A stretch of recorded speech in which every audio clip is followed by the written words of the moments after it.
Autumn Nation Series Team of the Week for week number 3. I've gone ahead and picked 15 guys, plus a number of honourable mentions. But yeah, we'll go through my 15 picks for the week. By no means the best team, but certainly my team for the week. What games did we cover? There were so many games on. Scotland, South Africa, Ireland, New Zealand, England, Australia, Italy, Argentina, France, Georgia, and Wales, Fiji. So nothing from like Japan, Portugal in this one, but all the other games that were played. But yeah, we'll go through the 15. You guys let me know your thoughts. We'll start with some props. And I've gone with a South African at first. And props are one of those positions that the stats never do them justice. I think it's props and halfbacks. Because props generally have low numbers with everything. They usually have higher penalties conceded. And like halfbacks just have a ton of passes generally. But Ox, 3 runs, 6 metres, 2 from 4 tackles. No penalties conceded. What else can I say? But that scrum. The scrum was huge against Scotland. I remember Scotland were very good against Australia. Their scrum was dominant, but they were dominated by the Springboks. So Ox was a big part of that. Dan DeFagerson ended up conceding a few penalties. So yeah, good to have Ox on board. The Boks lost Tendai after the World Cup, and Ox has kind of kindly stepped up to the plate and looking very, very good. One guy who's been looking very good for a long time at tight head is old Tadhg Furlong. I think I would have had him as my player of the year a couple of years ago. We talked the other day about how props never get nominated for player of the year, even though they are such a vital piece of the rugby machine, aren't they? Like, how many times have you seen teams just absolutely get on top up front? That's what the Irish did to the All Blacks this weekend, and Tadhg Furlong was a big part of that. I mean, 10 run meters, he's got 5 passes, 4 from 6 tackles. He almost scores a try, gets chalked off by a phase before that wasn't him, but no penalties conceded. Just dominant up front, putting the All Blacks scrum under pressure, just doing what a good prop does, lifting his jumpers and generally being very, very immense. So, yep. Ox and Tadhg for my 2 props. Thank you very much. I'm continuing on with the green theme for my hooker. And hooker, I think alongside left wing and fullback this week is probably the most competitive of the positions. But I've picked Ronan Kelleher from Ireland. He scores a try, which is not a maul try, although most hookers score their tries from mauls in recent times. Kelleher gets one from close range. And he's just so good ball in hand. 14 runs for 40 metres, 2 defenders beaten, 3 passes, 3 from 4 tackles, wins a turnover. Like, what doesn't he do? Like, he gets pinged for Furlong's no try. That one is as true as a harsh one, but and the line-out percentage is like 82, which is good enough, but would like to be a bit better. But yeah, man, the guy is just a unit. He's come along really well. I'm surprised he kind of didn't get nominated for the Breakthrough Player of the year as well. But yeah, there you go. That kind of go-forward ball. I mean, if you've got a hooker who can win your turnovers or just get really good go-forward ball or make a heap of tackles, that's just an absolute kind of bonus. And he does a bit of everything. So there you go. That's pretty nice front row, I reckon. And it gets better. It gets better. It gets bulkier. It's got Big Eben. Second row. Big Eben Etzebeth. He's been immense. Like, he was good. Very good in the Tri Nations. I always call it bloody Tri Nations Rugby Championship. But I think he's stepped it up another level in the Autumn Nation Series. He just seems even more ever-present. Like, he's got an extra yard of pace for some reason. Like, he's contesting high kicks, which he was doing before as well. And he's, like, often the first man there to absolutely just smash someone. Like, he smashed Russell at some point. Like, it used to be Peter Steff who kind of had that role for South Africa, but it seems to be Big Eben of late. 12 runs, 19 metres, beats a defender. Very good ball carrying numbers for a lock. That's a lot of work rate. 3 passes, including an offload, 7 from 8 tackles, wins 3 lineouts, so busy in the air as well. Also pinches 1 lineout still. He does concede 2 penalties if you're looking for something to mark him down on. One of them was a bit harsh, I thought, because he was pinged for putting his hands on the ground before going for the ball. I didn't think he did, but then again, I only watched it once, and I'm not a ref, so take what I say with a grain of salt. But there you go. Big Eben as my first lock. Second lock, and I promise I've picked more than just 2 teams, but so far we've just got Irishmen and Springboks. We've got James Ryan, who was seemingly, on the outer a bit during the Lions tour, but continues on with just what we know James Ryan is good at. Huge work rate like Big Eben, 13 runs, so he gets one more than Eben, 21 run meters, so two more than Eben. Also beats one defender. He has 2 passes and 10 from 10 tackles, so he always just puts in a huge shift. Remember, Ireland didn't have to make that many tackles because they had so much ball, but he still gets into double figures. Also in the air, he's a huge presence, wins 4 lineouts, pinches 2 from the All Blacks, wins a turnover on the ground. He's got 3 turnovers conceded if you're looking for, like I said, that kind of negative factor, but overall, man, James Ryan, who's just had a hell of a start to his career, and it kind of goes on as he's getting older, but he's still a very young man. So that's your type 5. Loose forwards and blindside, and it's still green. It's hard not to pick these two teams when they play well at the weekend, but Caelan Doris. It was all about your number 8. Goodness me, what's his name?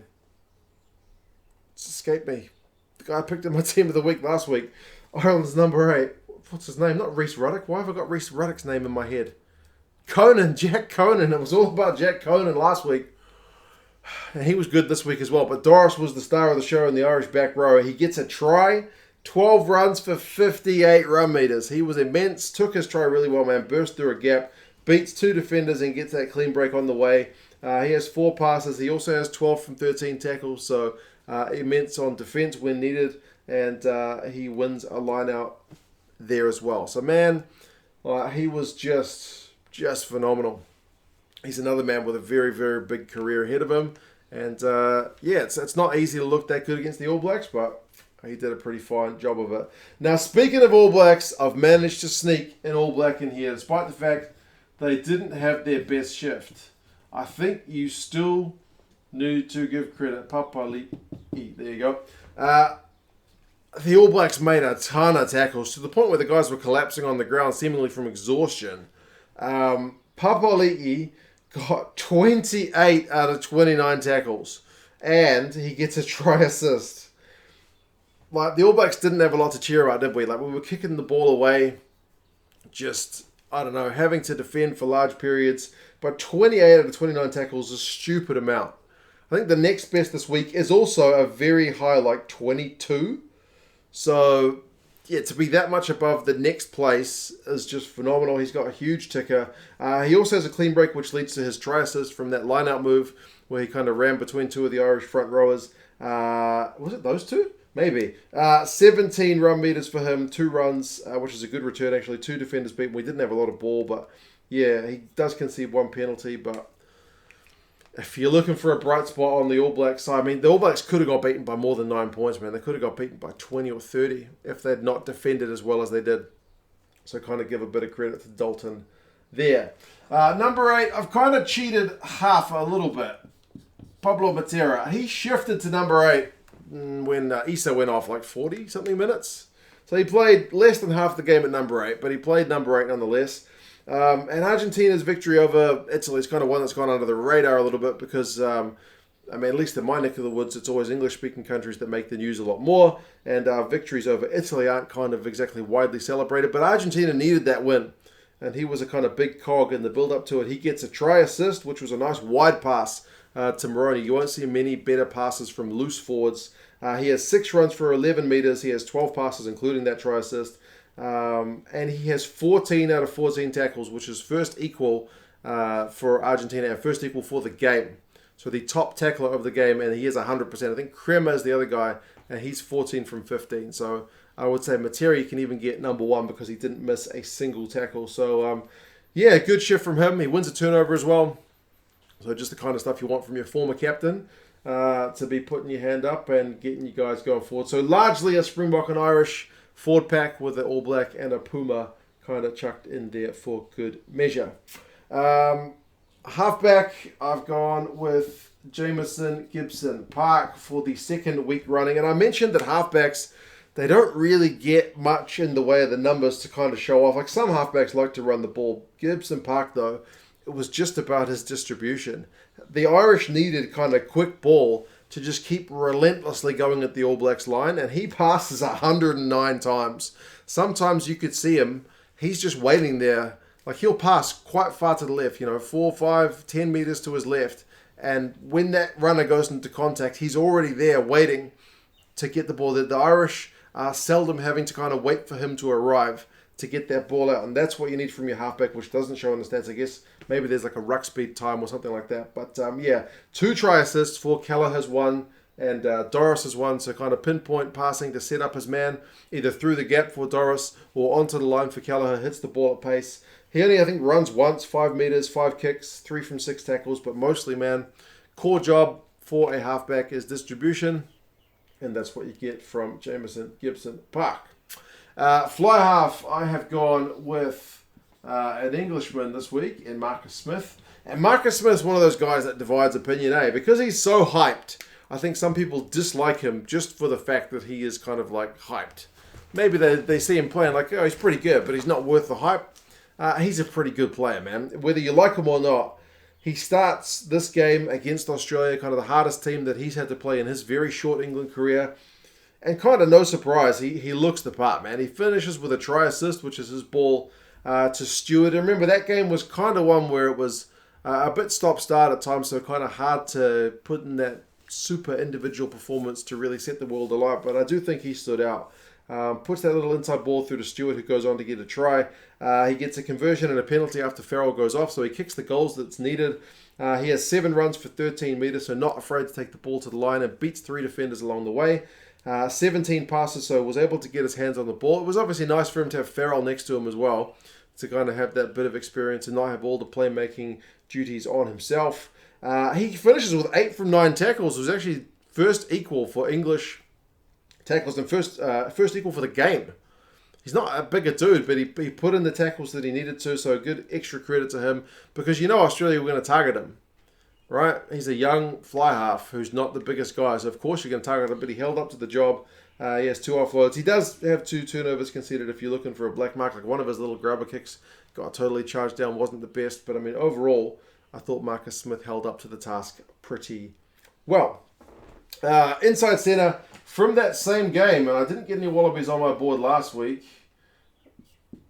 I've managed to get Hunter Paisami on the board. Like, Aussie didn't have a heck of a lot of standout performers in their game. I still think they were looking a bit disjointed with James O'Connor and no Karevi and whatnot, like the scrum. They were missing 2 of their tight head props, but Paisami actually did manage to stand out, and he's having to fill the shoes of Karevi, which is not easy, but he was flying out of the line on defense. He makes 7 out of 8 tackles, so he's the top Aussie back. I think some of the forwards had 8, but he's one behind the forwards with 7. But the top from the back line, 4 runs for 58 metres is actually a very good return, including a clean break.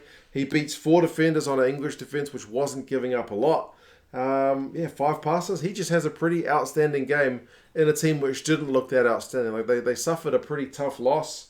And as I said, the game was kind of a bit scrappy, a bit messy at times, some kind of new combos. Both sides had guys either withdraw late or just withdraw from the side for whatever reason. So, it was a tough one, but I still think he looked pretty good. Outside centre, I have gone with Fijian in Nayatalevu. Wasea Nayatalevu. For Fiji, a team which had a red card fairly early on in the game, kind of second quarter of the game, and then 2 yellow cards. He still manages to get 2 tries to keep Fiji in the lead for large periods of the game. He has 63 run meters from 7 runs, which is a hell of a return. 3 passes for him, beats a defender. 8 from 12 tackles when you're down a man for as long as they were in the midfield. I think that's actually a pretty solid return. And he wins a turnover. He's got 2 turnovers conceded for the negative side, but man, Fiji did incredibly well for how long they were down players. So ninth level, big shift at outside centre for him in that game. Outside backs, who have we got left? Left wing, like I mentioned, was probably one of the most competitive, but I had to go with Makazola Mapimpi. I mean, the guy gets 2 tries in a game which didn't have a heck of a lot of tries. He gets 2 tries, 11 runs for 97 metres, but 10 defenders beaten, man. Double figures for defenders beaten is bonkers, and sometimes he does it out of nowhere. It's not always when he's got a kind of full head of steam up. He can do it like on a dime. he can just elude tacklers. It's such a gift, and he's still got such wheels. I mean, he's in his 30s. You wouldn't know it. Clean break, 3 passes, offload, 3 from 4 tackles. Has got 1 turnover conceded, but man, the guy is just phenomenal. He just keeps playing so well. So yeah, pretty chuffed for Makazola to be there.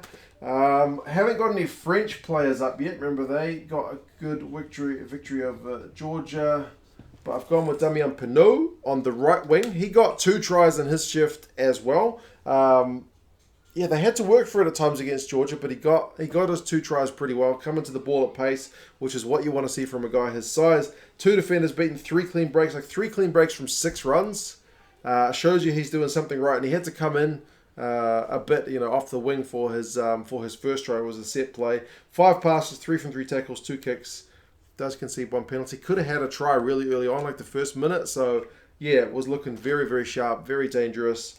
And last one, fullback, which I said was also one of the most competitive. Remember, I will get to some honourable mentions.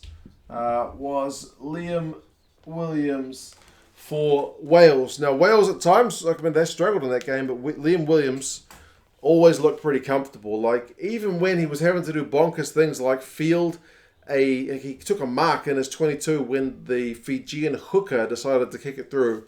He was still ready for it. So credit to him. He finishes with a try at the death, also a try assist. 15 runs from the back for 90 metres. I mean, some of them at fullback, I always say you kind of get him for free, but not all of them, man. He was elusive. He gets a clean break, beats 8 defenders, second only to Makazola Mapimpi this week. So 8 defenders beaten, normally would be number 1. 10 passes. 2 offloads, really high involvement rate for him. None from 1 in the tackles, which is the one kind of negative alongside a penalty conceded. But yeah, Liam Williams, I think he got man of the match, probably pretty rightly so. So yeah, could have been one of the Fijian guys. But yeah, that's the team of the week. Honourable mentions, I've got a lot. Hookers, there were 3 other guys I was looking at. Ryan Elias for Wales really came along pretty good. His line-out was solid, got a couple of tries. Malvaka from France got a couple of tries. But, I mean, Sam Matavesi was getting turnovers and tackles like mad, including the kick-through. So he was kind of my front runner alongside Kelleher for that side. But, yeah, there you go. Hookers are there. Fly halves, I mean, Sexton, obviously, against the All Blacks, probably ran the show. To the point where he could easily be on the board. So, and then Carberry came on and Abley looked also quite comfortable when he came on. Right wingers, I'm thinking Will Jordan for his bit of magic, and then Akai Tabutadze for Georgia. If you haven't seen his try, it's a proper bit of magic as well. He's got no right to score it really, because he takes the ball at a standing start and still manages to go over. So good effort from him. Left wingers though was where it was at this week, man. Lewis Rees-Zammit, hell of a magic try from him. I mean, you could argue about the forcing of the ball, but the TMO had a look at it for an age and it was on-field try. Duan van der Merwe, I got no Scots on the board, but he looked really dangerous. And, I mean, James Lowe is probably the biggest one.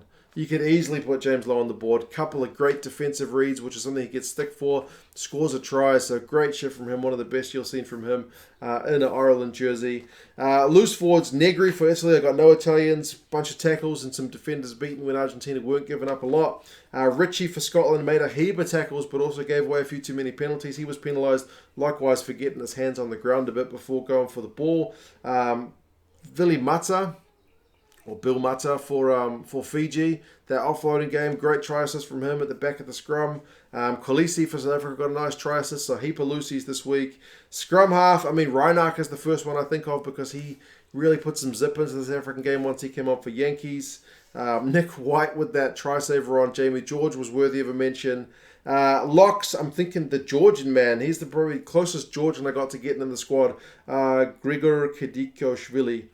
Great amount of tackles and really good work in the air, so very pleasing to see from him. The Georgians obviously need more Tier 1 games to be sure, because they were in that game for periods, even if it was not always reflected on the scoreboard. Especially second half, they look sharper. Midfielders, Ringrose was good. Intermac got a couple of try assists, even though if he was kind of playing as a 10, it was just like 2 10s really. Dealende had a hand in both the South African tries, so he was massive as well. Fullbacks though, man. Keenan was great for Ireland. the New Zealand kicks up, got a try assist. Stewart for England got a try and about 5 defenders beaten, looked so secure at the back. Hogg got a couple of tries for Scotland. Boffelli was king of the air for the Italy-Argentina game as well. Couple of try assists for him.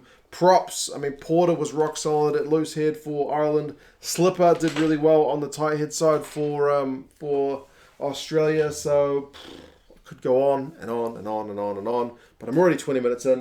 I better call it quits, guys. Whew. That's the 15 for the week. You guys let me know your thoughts. Who would you have had in your 15?